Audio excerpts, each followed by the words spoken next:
All right, everyone, welcome back to another episode of Words of the Wise. Today I have Chief Werner from Eastlake PD in Ohio. I'm really looking forward to this conversation. Welcome to Words of the Wise, Chief Werner. Thank you so much for being here. Thank you for having me. Of course, I'm really looking forward to our conversation. I always start with background. I really want to give our listeners some context into who you are, what your career has looked like so far. So I'll let you take the floor and give us a little bit of context into you. All right. So I have been with the city of Eastlake since 1995. Um, while I was a patrol officer, I served as a field training officer. I was on our motorcycle for a while. I did 20, 23 years with our crisis negotiation team, and about half of that as their commander. I was promoted to sergeant after 16 years on the road. So back in 2011, and then promoted to lieutenant in 2018. And I've been the chief for my agency for just about a year now. Wow. And did you know that you always wanted to be in law enforcement, or how did that happen? You know what? I did. Um, Mm. I grew up, late 70s, early 80s. Chips was big on TV. Yeah, that was one of the Friday night, shows that I watched. And I did have an uncle that was a police officer. But all through school, I knew it was a career I wanted to do. And I did an internship when I was in college with a department outside of Dayton. And that's really what solidified it for me was having that experience within a department. Was there any like particular thing that you were like, this is why I want to do it? Was there like one identifier where you were like, yes, that is for me? I think just the ability to not have the same day every single day. Yeah, And the common answer to a question like that is I want to help people. sure. And everybody who gets in this career wants to help people. But yeah, I didn't want to work in an office, sit in a cubicle, excuse me, and have the same day every single day. Yeah. I've had a lot of conversations with chiefs that will kind of talk about what policing was like back in the day versus how it is now. And I would love your perspective. And, I've heard kind of mixed reviews. I've had a lot of chiefs that are like, it's harder today than it's ever been. And then some that are like, it's always been hard. So, what is your perspective on what policing was back in 1995 versus today? Yeah, I wouldn't say that it's more difficult, but it's definitely different. Mm, There's a lot more challenges. Um, and honestly, a lot of it goes towards parenting and how different generations have kind of evolved raising our kids. mm, Back in the, 95, we could go to a call where, a kid is unruly and we knew that the parents were going to handle it. And there was still, a respect for authority, whether it was their parents or police or teachers. And it seems over the years that has kind of dissipated. You don't have that automatic respect for authority that kids got coming up through, 50s, 60s, 70s, 80s. And just the lack of holding kids responsible and consequences for their actions has taken its toll and had an impact. Because now we have young adults and older adults who have never faced any consequences for their actions and never been held accountable for anything. And it makes it more challenging. yeah. How do you think? Because I know today we're here to talk about wellness, and I think Mm-hmm. there's so many different ways to look at wellness, but how do you think that impacts officer wellness, being out on the street and dealing with some of the challenges today? It can be frustrating. I think that's the biggest thing. Um, and I would say most police officers all across the country want to start and end their day knowing that, yeah, not necessarily that they made a difference, but that they did everything that they could, Yeah. through the course of the day, helping people or just doing their job. And it can be very frustrating when you see that your actions aren't having an impact, or you see that the courts, are dismissing charges or minimizing charges, and kind of devalues the work that you put in. And that can take its toll if it continues to happen day after day, week after week. Yeah. I mean, I can imagine. And honestly, I've heard this before, and you're not alone in that, within your organization. And I think everyone wants to feel like they're valued and that they're making a difference. And my question for you is, how do you keep the morale? How do you, keep that culture of wellness and, organizational impact, and that you are valued and you are doing a good job when maybe there are things outside of your control that are making you feel that, sometimes you're not making as big of an impact as you would like? I think a lot of that goes into little things. And I've always heard throughout my career that, the number one element for any leader is take care of your people. Yeah. And I can't control what the courts do. I can't control how people treat, my officers, but I know what I can do for them. And sometimes it's, the little things, having good facilities for them to work out, whether it's after the shift or during the shift, where they can get some of that frustration out in a physical manner, and just recognizing the good that they are doing, even when, it doesn't seem that way. Yeah.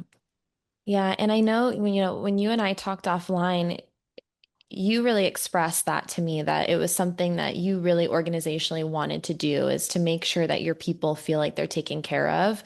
And you had mentioned that, maybe there's this idea of like, oh, well, you have health insurance, just go and utilize that, and maybe some people not having the opinion of it's the organization's responsibility to provide some of these things. How do you navigate that when you're trying to create a culture of wellness? You're trying to provide these resources, and maybe there's this idea of like, oh, well, they don't need that. They can just use their insurance. Right. So I want to say it was probably around 2011, 2012. And it was a mutual agreement during a contract cycle between our union and the city. And up to that point, it was mandated that the officers got annual physicals, Hmm. and the city paid for it. And there was a deal done in the contract where they eliminated the annual physical. And I don't remember what the benefit the union got, but the general consensus from the city was, okay, well, they can just use their insurance and get their annual physical that way. We're not going to mandate it. Um, and kind of what I've found over the past, you know, 13, 14 years that has been instituted is guys don't go to their doctor. They Yeah. don't get the annual physicals. So that's something, and we have our contract is up end of this year. So that's something I want to look at again and get that back into it. I think it is important for those annual physical checkups. And Yeah. if we can get the younger guys, started with it, um, that's one of those things. The older guys are more resistant to it because the only thing that happens when you go to the doctor is you get bad news. Hmm. So I think that's part of it. Guys don't want to go. It's a hassle. But if we can get it back in and mandate it, we can start there, at least from, that medical physical side, and Yeah. expand from there. Yeah. And it's interesting because you have the younger generation that's maybe more receptive to these things, but they're like, well, I don't need it Right. because like I feel good and I'm young, and for the most part they probably don't need it, but there are some that do, but having that become a part of the consistent routine of like every year, just like you would go to your dentist or just like you would do Hmm. other things, like every year, this is something you're going to do proactively so that you can get in front of things. And there is early detection, which is so important. And to your point, the older generation, and I've been in this spot too, I think the older you get, there is more fear about things, and maybe people don't want to admit that it's fear, but I would argue that if you're saying, well, I don't want to go because I don't want bad news, then there's a little bit of fear of what's going Right. to happen, right? And ignorance is bliss. And if you don't know about it, it doesn't exist, and then as Yeah. soon as you know about it, you can't unknow it. And so I think having one, on the front side, proactive wellness. How can we get in front of things? How can we be preventative? How can we have early detection? But then for those who maybe aren't going to go on their own because there's fear, at least you're able to identify if there is anything going on. So now they're equipped with the knowledge, and then it would be up to them on what they do with that knowledge. So I like that idea of of trying to encourage these things because you're right that a lot of people aren't going to do that on their own. Yeah. And I think part of it too is finding the right program or the right physical. I know the one we used to do was very basic, and a lot of guys didn't get much out of it because it was just a very standard physical. Yeah, Um, Now I know, and what we're looking at, the Cleveland Clinic has a new program that my fire chief is looking into, and it is a very comprehensive physical, and it's geared to police officers. yeah, They also have a separate one that's geared to firemen or firefighters, and it includes pre-cancer screenings that are common to each profession. Also includes a mental health aspect to it as well. Um, so that's something we're looking into. It seems to be something that we can say this is why it's beneficial and what it covers. yeah, And I think being able to sell them on the benefits of it is going to be tremendous. yeah. Yeah, and I know there are like maybe like specific proteins and specific things. And so if you can identify kind of, I think you have to understand that you guys are different. Yeah. And like a maybe a normal physical isn't going to be as comprehensive as it needs to be. And there needs to be a deeper dive for you guys because Mm-hmm. there is different stress and different challenges with shift work and Right. diet, nutrition, and all of those things. So the one question I wanted to ask you, because we talked about this offline, but we know that the physical part of things is sometimes and oftentimes a lot easier to get people on board than maybe the mental health side of things. And Right. I know that you are also focusing on mental health, and that's something that you want to incorporate organizationally is annual mental health resources as well. How do we reach a point where mental health and physical health are viewed in the same way without there being that stigma associated? And what are some of the things that you're focused on from a mental health perspective? Yeah, the stigma is real, and that is the biggest challenge. And I think it's with the focus over the past decade and a half on mental health and just health and wellness in general in law enforcement. I think it has decreased, but it is still there. Guys don't want to show their feelings, don't want to talk to a stranger about their problems. They don't want to be told that they're mentally broken. Yeah. I know you had used the analogy offline about a broken arm. And Hmm. yeah, that's something concrete. You can see it. You can go to the doctor. You have the X-rays, get a cast, you can get it fixed. I think guys are more scared with the mental health because they can't see it. It's not as concrete. It's not as maybe not as fixable. Um, so we have tried to put a focus on some different avenues that officers, could use. Peer support is one of those. We have several officers, including dispatchers, who have gone through the peer support training. Um, a lot of departments around us also have peer support officers. So we've created a network where if we have an officer who wants to talk to a peer support officer, it doesn't have to be from our agency. Yeah. They can reach out to any peer support officer from any agency around us and have that network. We've also started a chaplain program, which we got two great volunteers to come in and be our chaplains. And we found from neighboring agencies that have run programs for many years that many of their officers are more inclined to talk to a chaplain than they are to one of their peer support officers. And I originally found that interesting, but the more I thought about it, I realized that, yeah, it's not very surprising because it's, somebody you're not as connected to as one of the officers that you're working with, especially in a smaller department Mhm. like we are.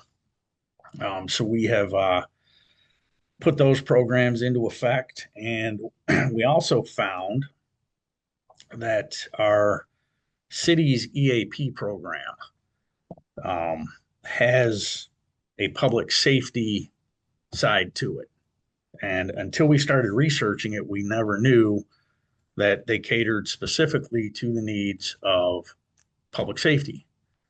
Um, so we were able to get all of our officers and dispatchers logged into the public safety side of that. And there are resources available there that include mental health, budget, financing, parenting, career and education, legal help, all kinds of different resources that we never knew existed until we got. It was actually somebody from the outside who told us that our city's EAP program was a Cadillac plan and included all this. Yeah. So that's something I would say to anybody in the audience who has a city or an agency and they have an EAP program. There's a stigma with that also. Yeah. That well, if it's city run, somebody's going to find out about it. But we found out that the resource is available and it is all confidential. Um, so we found that to be a tremendous resource, and I know officers have taken advantage of it.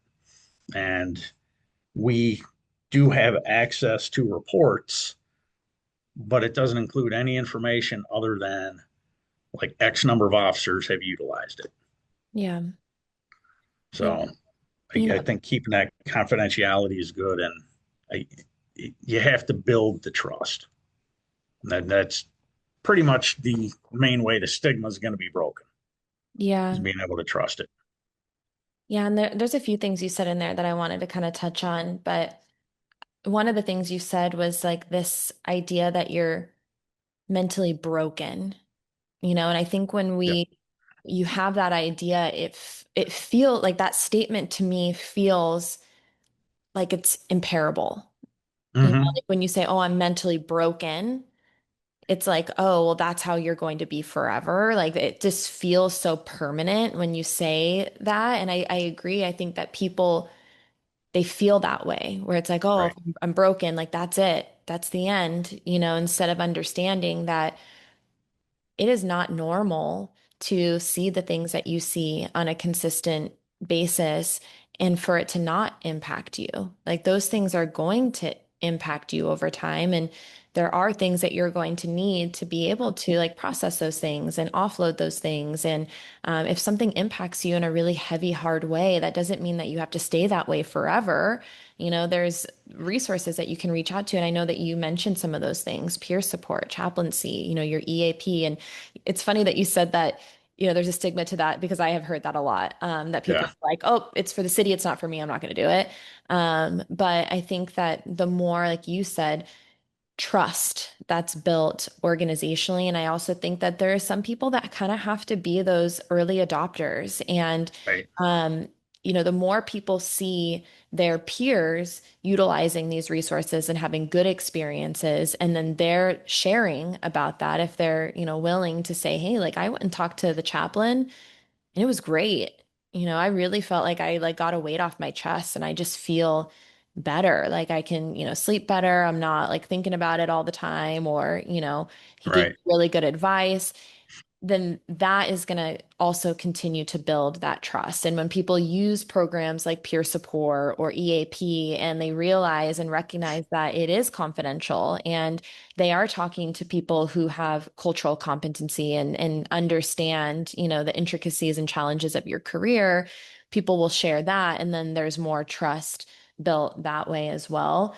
Um, the one thing that I've been thinking about, and I would love your insight on this because I can only imagine how difficult it would be to be in a leadership position. And I view all law enforcement as leaders. You guys are all leaders within the community. Um, being in this leadership position where your job is to help other people who are in crisis, right? And a lot of the calls are for mental health. And, seeing other people who are, um, quote unquote, broken or having these like really challenging mental health issues, and then being like, well, I don't want to be like them, or I'm not like Right. and not wanting to feel like you are the same as the people you are serving. I don't know if that makes sense to you, but like for me, I'm like I can imagine how challenging that would be to take that step back and be like, we're all human and we all deal with different things, and two things can be the same at once. Like two things can be true at once. I can be a leader and I can help other people and I can protect and serve, but I can also need resources. And that doesn't make me less than or less of, a leader. Right. Have you seen that or have you dealt with something like that? Like kind of that duality of like understanding that you are also human? Yeah, and I think that's part of the challenge too, and especially with anything mental health, it hits so personal, Yeah, and everyone's experience is not the same. And you may have an officer that's struggling with, a call they were on, and they see one of their coworkers who like, appears to not be struggling at all. right. So then it's okay. What's wrong with me that I'm struggling with this person isn't? Um, Another thing when we deal with mental health crisis, um, if we have to have that person committed for their own safety or whatever, we're taking them up to the hospital for evaluation. But if one of our people is struggling the same way, the fear is they're going to end up in the same place that we take our people to, Yep. and to a degree, that is the reality of it. Um, unless you're aware of additional resources, or if you have those additional resources, that you can utilize. Yeah. Yeah,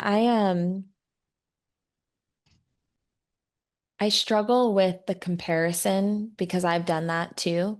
And I think anyone who's listening, my hope is that there's an understanding that everyone does deal with things differently. But I think that a lot of people, like some people are just really, really good at hiding stuff or don't Right. understand if things are affecting them until later. So my number one thing I say to myself all the time is comparison is the thief of all joy. Because I think the moment we start comparing ourselves to other people, we're doing ourselves a disservice. Who cares?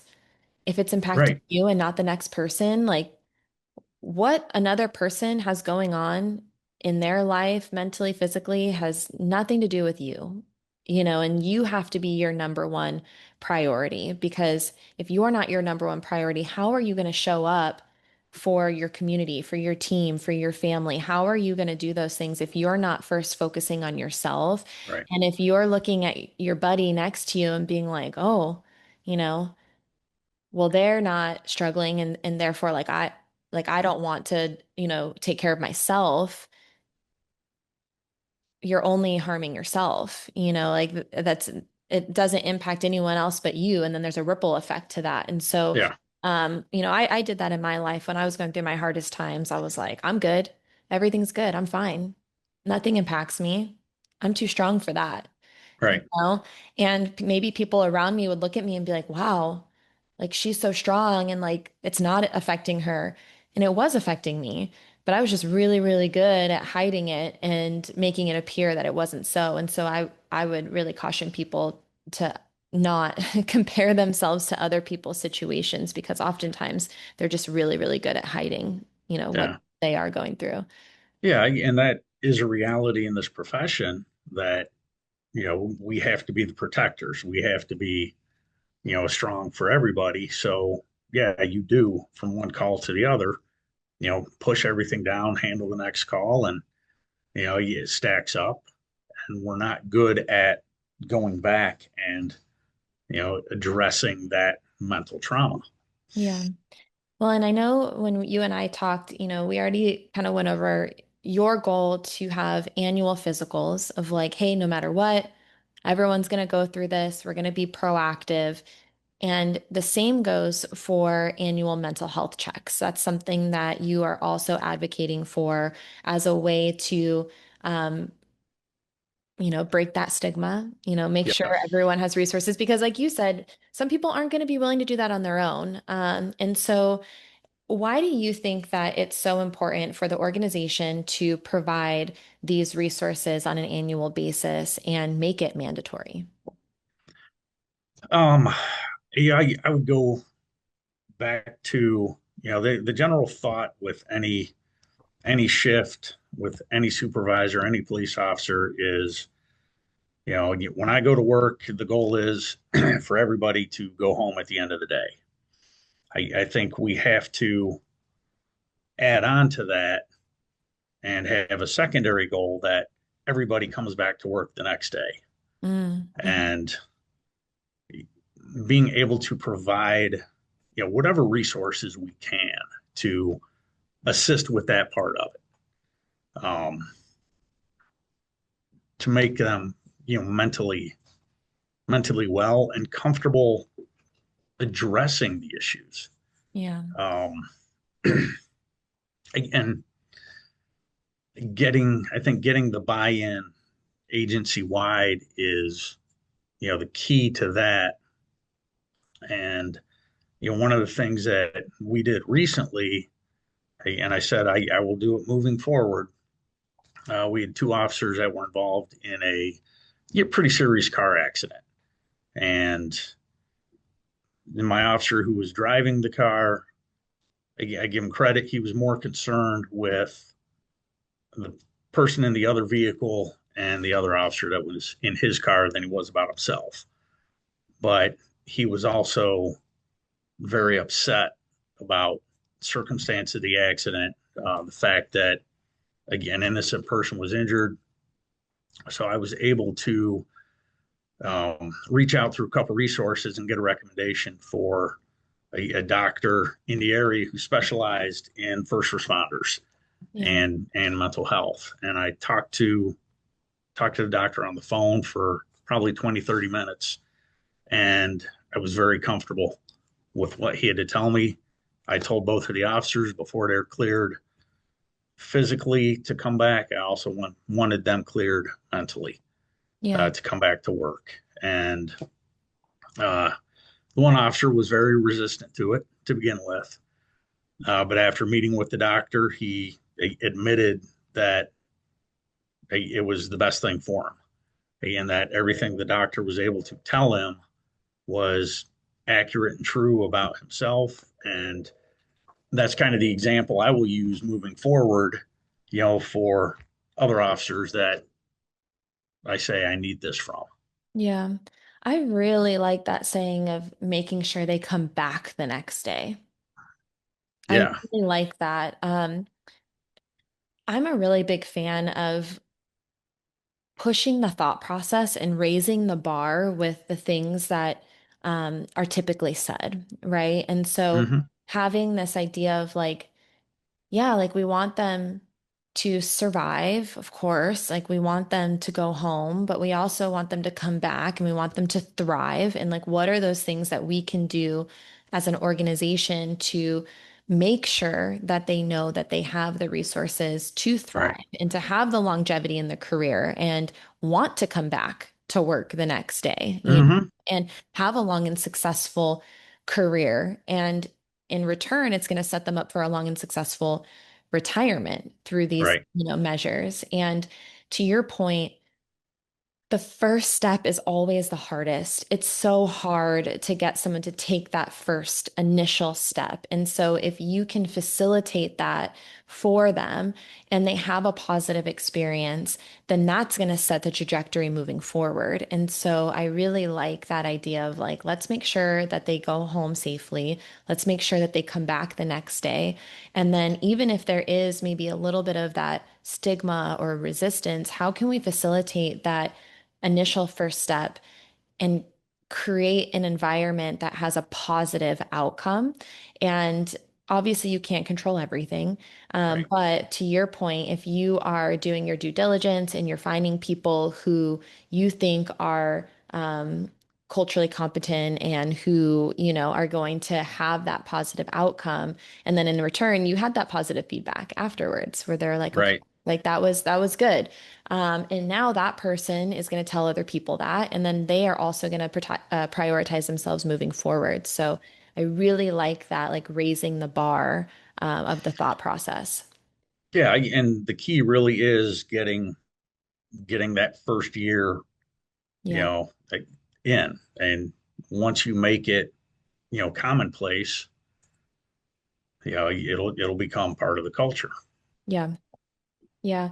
And you had talked about also having internal advocates and, Yes. how, you know, and we talked about this a little bit, how it's equally as important to have, leadership on board and supportive of these things and, doing what they can to facilitate, but then also having people, on the ground advocating for these things. How do you identify who those people are? And, what is the success that maybe you have found with having people really advocating for the resources that you're providing? It's actually been pretty easy for me with my department. Um, Health and wellness in general. One of my recent officers that was promoted to sergeant has a background in exercise physiology, Mm, and so that's what he studied, and he kind of spearheaded the effort to renovate the gym that we had, which I mean, all the equipment in it was 45 years old, and he went out and got sponsors and donations to completely overhaul it, without the city having to spend any money. wow. And kind of doing that got more people interested in the gym, working out on a regular basis. Um, and that's I just having people within the organization who want to see it grow and move forward is the key. And I haven't had to seek those people out. They've come to me with their ideas, and I, I let them run with it. Yeah. Well, I'll give you a little bit of credit because the fact that they're able to come to you with these ideas and feel like you would be open and receptive, maybe you can't say yes to everything, but to at least have that open door where people feel comfortable coming to you with these ideas speaks volumes to the kind of leader you are, that people aren't afraid to do that. You've created a culture where people are like, hey, chief, I want to do this. And you're like, all right, Yeah, yeah. If we can do make it. it happen, we'll do it. Yeah. And I really like the idea of using your internal resources. I think sometimes, um, you know, people forget that you have so many different walks of life who are working for you or with you, and are a part of the team, and that they have different strengths. And so, Right.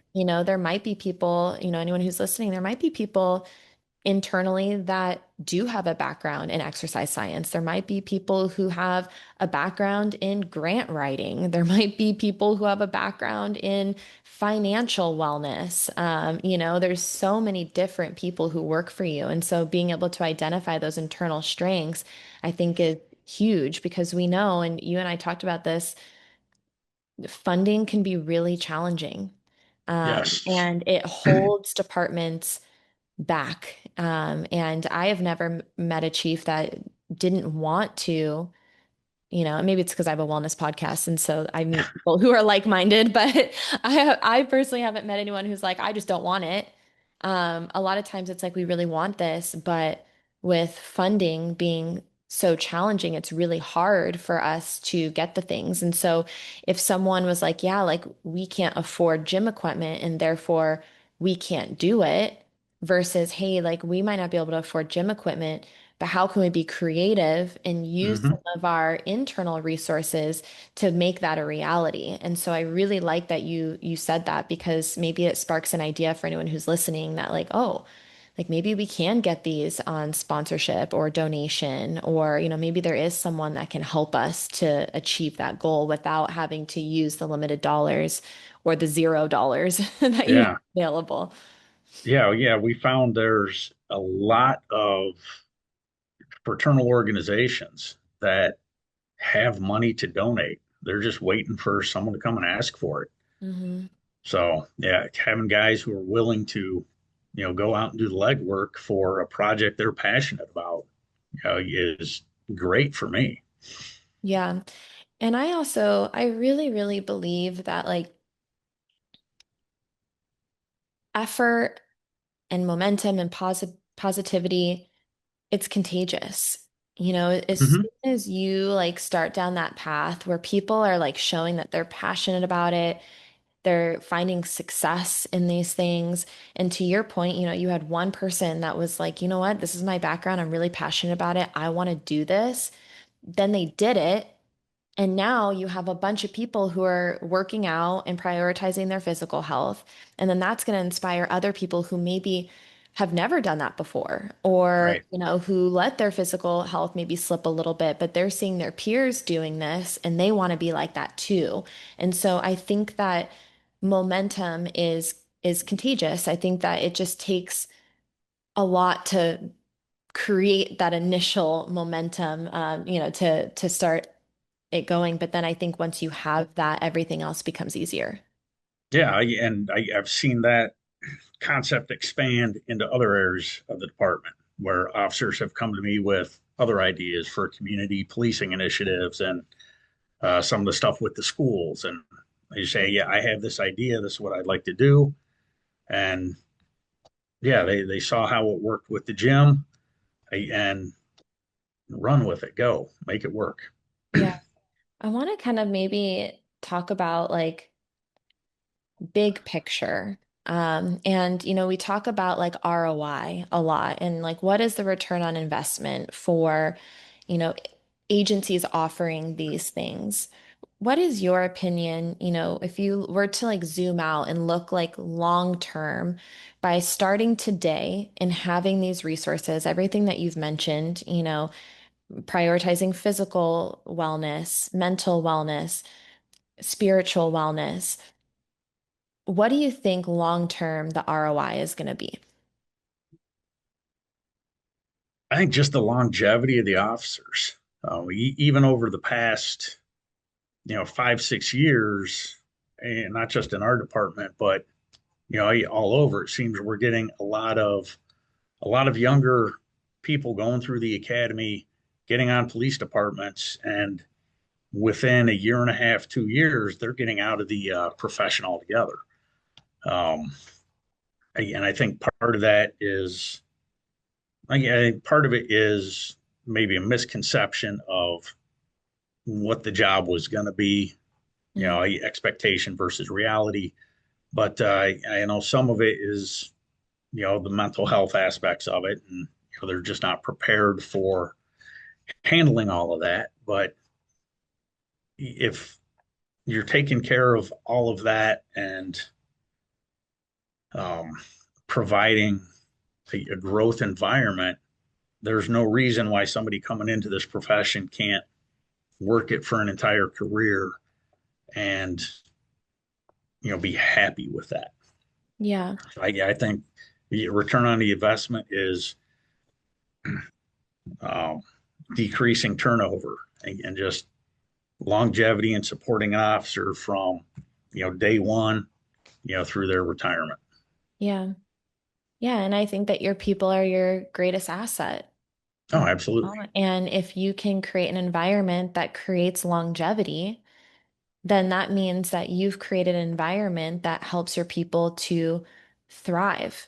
Mm-hmm. And like we talked about before, it's like, how can you raise that bar? It's like we don't want the message that you're going to get to the end of this career broken and only have 5 years left to enjoy Right. your retirement. That's not the message. The message is like, we're going to do everything that we can today to make sure that not only do you thrive in the career, but when you get to the end of this career, you have many, many, many years left in retirement to do Mm-hmm. whatever you Whatever want. you want. That could be another career, that could be fishing every day, spending time with your grandkids, like whatever you want. And it's also not I heard this and I really liked this because we want length, right? But it's not only the length of your life, it's the quality of your life. Oh, yeah. Like no one wants to live until they're 90 or 95 and not be able to move, not be able to enjoy their life and just, be in pain or whatever.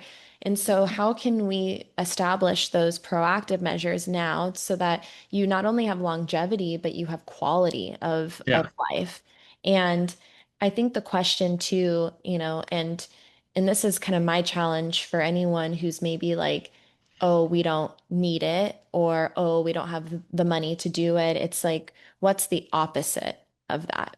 And that would be up to your own, interpretation to kind of, weigh what the options are. But I think if we're like, the goal is this, and by implementing these things, we can achieve this, we can get to that longevity and we can support our greatest asset, which are our people. What happens or what is the cost if we don't do that? Right. And everyone knows kind of where that's going. I don't think I have to, go down that road, but I think sometimes we have to challenge our thought process and say, what's the cost if it's not done? Oh, yeah. Yeah. Yeah. I think whatever it takes is well worth it. Yeah. 100%. Someone told me the other day, and I really liked this because everyone says if you can save one life, if you can help one person, it's worth it. And of course, like you want to help as many people as possible. When you're talking about money, people they want to make sure that, there's that ROI financially for in all the things, like the politics of everything. But he said the power of one. And I really liked that like statement of like the power of one, because I think that multiplies.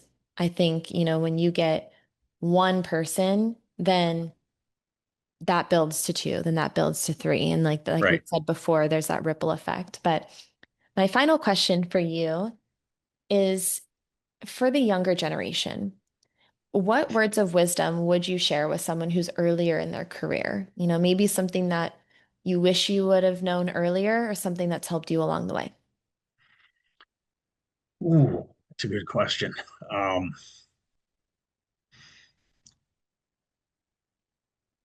I guess I would say don't be afraid to make mistakes.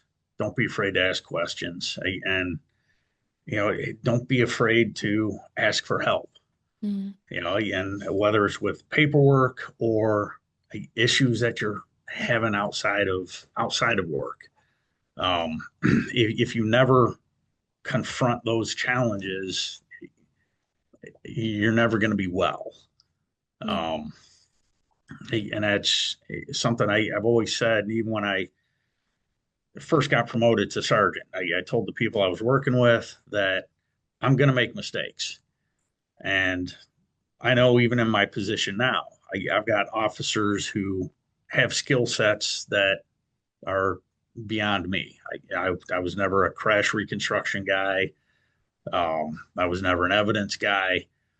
I will still go to those officers with questions on those things. And I think as a young guy going through his career, you should never get to a point where you say, I know it Yeah. all.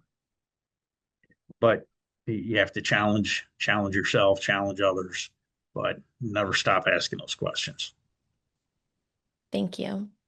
Chief Werner, it was an honor to have you on the show. I really appreciate you coming on here and talking about wellness. That is all I have for you. We have a couple minutes, so if there's anything I missed, anything that you want to say to kind of sign off, I'll give you the floor, but I really appreciate your time.